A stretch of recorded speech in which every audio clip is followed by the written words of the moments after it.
ഈ വീട് അടഞ്ഞു കിടക്കാൻ തുടങ്ങിയിട്ട് അനേക വർഷങ്ങളായി. ഈ വീടിൻ്റെ ഉടമസ്ഥൻ ഇന്ന് സ്ഥിരബുദ്ധിയില്ലാത്ത ഒരു വ്യക്തിയാണ്.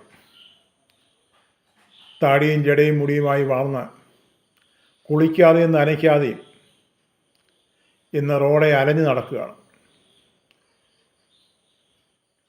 ആ മനുഷ്യൻ വളരെ ആഗ്രഹത്തോടാണ് ഈ വീട് പണിതത്.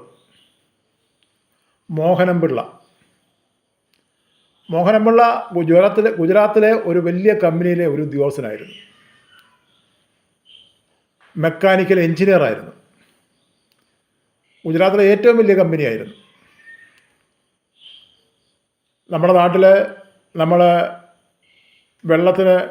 വെള്ളം പമ്പ് ചെയ്യാൻ വേണ്ടി അടിക്കുന്ന മോട്ടറുകൾ, കംപ്രസറുകൾ, പലവിധമായ മോട്ടോർ സെറ്റുകളൊക്കെ ഉണ്ടാക്കുന്ന ഒരു കമ്പനിയിലെ എഞ്ചിനീയറായിരുന്നു.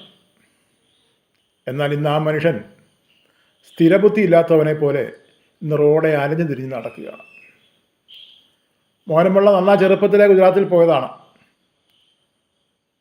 ഡിഗ്രി കഴിഞ്ഞതിന് ശേഷം ഗുജറാത്തിൽ ചെന്ന് കമ്പനിയിൽ ജോലി കിട്ടി. അവിടെ വെച്ചാണ് മോഹനപിള്ള വിവാഹം കഴിക്കുന്നത്. ഒരു പട്ടാളക്കാരൻ്റെ മകളെയാണ് മോഹനപിള്ള വിവാഹം കഴിച്ചത്.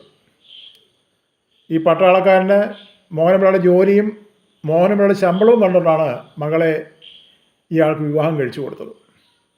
എന്നാൽ 4-5 വർഷം അവരുടെ ദാമ്പത്യ ജീവിതം കഴിഞ്ഞപ്പോൾ അവർക്ക് കുട്ടികളുണ്ടാകുന്നില്ല. ആ ഒരു കാരണത്താൽ ഭാര്യ മോഹനപിള്ളയെ വെറുത്തു. പല മെഡിക്കൽ ചെക്കപ്പുകളും നടത്തി കഴിഞ്ഞപ്പോൾ മോഹനപിള്ളയുടെ കുഴപ്പമാണെന്ന് മനസ്സിലായി. പട്ടാളക്കാരനായ അമ്മായിയച്ഛന് മദ്യപിക്കുന്ന സ്വഭാവം ഉണ്ടായിരുന്നു. പട്ടാളത്തിൽ നിന്ന് കിട്ടുമല്ലോ കോട്ട, മരുമകനും കൊടുക്കും.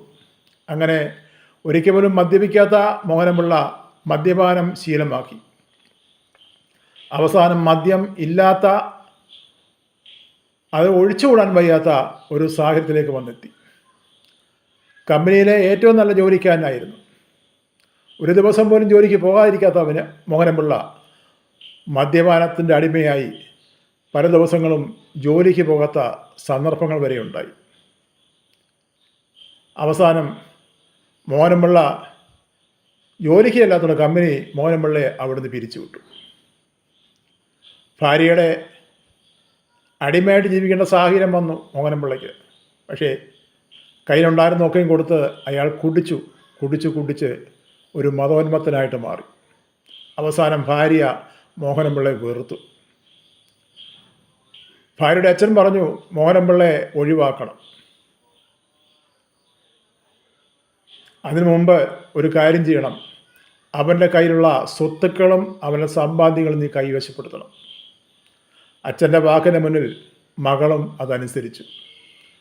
സ്നേഹം ഭാവിച്ച മോഹനപിള്ളയോട് കയ്യിലുണ്ടായിരുന്നതൊക്കെയും ഭാര്യ കൈവശപ്പെടുത്തി. അവസാനം വിവാഹമോചനം നടത്തി. മോഹനപിള്ള തെരുവിലായി. ഉണ്ടായിരുന്ന സമ്പാദ്യങ്ങളെല്ലാം നഷ്ടപ്പെട്ടു. എന്നാൽ ഭാര്യയുമായിട്ട് സ്നേഹമായിട്ട് ഇരിക്കുന്ന ആ സാഹചര്യത്തിലാണ് നാട്ടിൽ ചെറിയ വീട് പണിതത്. ആ വീട് ഇന്നും മോഹനപിള്ളയുടെ പേരിൽ കിടക്കുകയാണ്. ബാക്കിയുള്ള സമ്പാദ്യങ്ങളൊക്കെയും ഭാര്യയും ഭാര്യയുടെ അച്ഛനും കൂടെ അടിച്ചു മാറ്റി. അവസാനം മോഹനപിള്ള തലയ്ക്ക് എന്തോ വെളിവീട് പോലെ വന്ന് കുറച്ച് നാൾ ചികിത്സിച്ചു.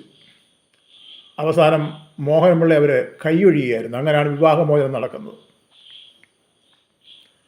എങ്ങനെയോ ആരുടെയോ സഹായത്താൽ മോഹനപിള്ള നാട്ടിൽ വന്നു. കുറച്ച് നാൾ ആ വീട്ടിൽ താമസിച്ചു. പക്ഷേ വീണ്ടും മോഹനപിള്ളയുടെ അസുഖം കൂടി. ഇന്ന് ആ മനുഷ്യന് വഴി നിന്ന് നടക്കുകയാണ്. ആരെങ്കിലും ആഹാരം കൊടുത്താൽ അത് കഴിക്കും, കുളിക്കില്ല, നനയ്ക്കില്ല. മോഹനപിള്ള ചോറുണ്ട് തന്നെ പല വർഷങ്ങളായി. ഇന്ന് ആ മനുഷ്യൻ കഴിക്കുന്നത് വെറും കടലപ്പിണ്ണാക്കാണ്. ആരെന്ത് ജോലി പറഞ്ഞാലും ചെയ്യും. കവുങ്ങേ കയറും, തെങ്ങേ കയറും, വിറക് കയറും.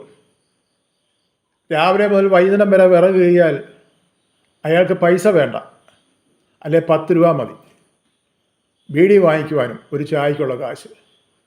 ഏത് ജോലിയും മോഹനപിള്ള ചെയ്യും. ചെയ്യുന്ന ജോലിയുടെ കൂലി അയക്ക് വേണ്ട. പലരും പൈസ വെച്ച് നീട്ടും. അയാളൊന്നും മിണ്ടത്തില്ല, ആരോടും ഒന്നും സംസാരിക്കുകയില്ല.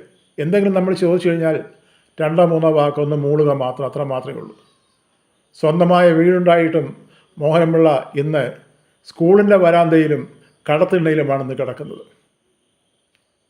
പലപ്പോഴും പല ദിവസങ്ങളും രാവിലെ വന്ന് മോഹനപിള്ള വീടിൻ്റെ വാതിൽക്കൽ വീട്ടിലേക്ക് കുറച്ച് നേരം നോക്കി നിൽക്കും, എന്നിട്ട് അവിടുന്ന് പോകും. അതാണ് മോഹനപിള്ളയുടെ ഇപ്പോഴത്തെ അവസ്ഥ.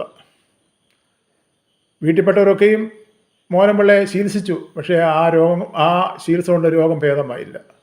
അപ്പം നാട്ടിൽ സംസാര വിഷയം മോഹനപിള്ളയുടെ സ്വത്തുക്കളെല്ലാം എഴുതി വാങ്ങിച്ച് ഭാര്യയുടെ ഭാഗത്തുണ്ടായ ഒരു പിഴവുകളാണ് മോഹനപിള്ള ഈ അസുഖം വരാൻ കാരണം എന്തോ ചെയ്തു ദോഷമാണെന്നാണ് നാട്ടുകാർ പറയുന്നത്. ഒന്നും നമുക്ക് വ്യക്തമായിട്ട് അറിയത്തില്ല.